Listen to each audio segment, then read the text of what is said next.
Dans un contexte où la Russie cherche à accroître son influence en Afrique, Moscou vient de franchir une nouvelle étape en signant un accord de coopération militaire avec la Guinée équatoriale. Cette annonce s'inscrit dans une dynamique plus large d'expansion de la présence militaire russe sur le continent, notamment en Afrique centrale et de l'Ouest. Le vice-ministre russe de la Défense, le général Yunusbek Evkourov, a mené des discussions officielles avec le ministère de la Défense de la Guinée équatoriale, aboutissant à la signature de plusieurs accords. Ces accords prévoient un élargissement de la coopération militaire et militaro-technique entre les deux pays. La rencontre s'est déroulée en présence de l'ambassadeur de Russie en Guinée équatoriale, Karen Chalian. Dans le cadre de cette visite, le général Evkourov a également été reçu par le président de la Guinée équatoriale, Teodoro Obiang Mambasogo. Les discussions ont porté sur l'approfondissement des relations bilatérales entre Moscou et Malabo, confirmant l'intérêt stratégique que la Russie porte à cette nation riche en ressources naturelles. Ce déplacement en Guinée équatoriale s'inscrit dans une tournée africaine du général Evkourov qui s'est également rendu en République centrafricaine le 1er mars. À Bangui, il a rencontré le président centrafricain Faustin Archange Touadéra ainsi que le ministre de la Défense nationale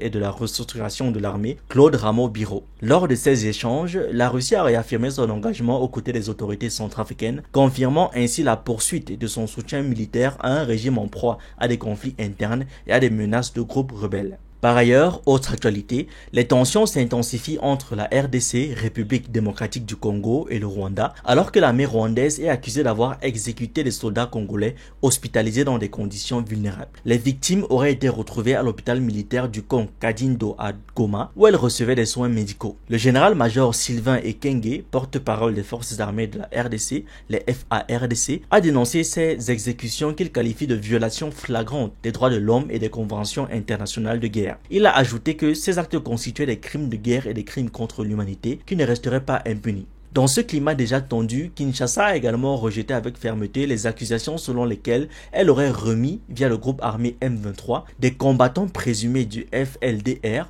Force démocratique de libération du Rwanda, aux autorités rwandaises. Selon les FARDC, ces allégations ne sont qu'un montage grossier destiné à discréditer leur armée et à justifier les incursions rwandaises dans l'est du pays. L'armée congolaise soutient que Kigali mène une campagne de désinformation visant à légitimer sa présence militaire en RDC. Le général-major Ekenge accuse le Rwanda d'avoir récupéré d'anciens membres du FLDR détenus sur son territoire, de les avoir habillés avec des uniformes militaires congolais et de les avoir présentés comme des combattants capturés à Goma. Parmi les noms cités dans cette affaire figure le général Ezekiel Gakwerere, un ancien membre du FLDR impliqué dans le génocide des Tutsis en 1994, selon des documents du Tribunal pénal international pour le Rwanda, TPIR. Alors que Kinshasa accuse Kigali d'avoir déployé 10 000 soldats dans l'est de la RDC et de chercher à déstabiliser la région, le Rwanda rejette ces accusations et affirme prendre des mesures purement défensives. Il accuse en retour Kinshasa de soutenir des éléments du FLDR, un groupe rebelle hostile au gouvernement rwandais. Entre l'influence russe,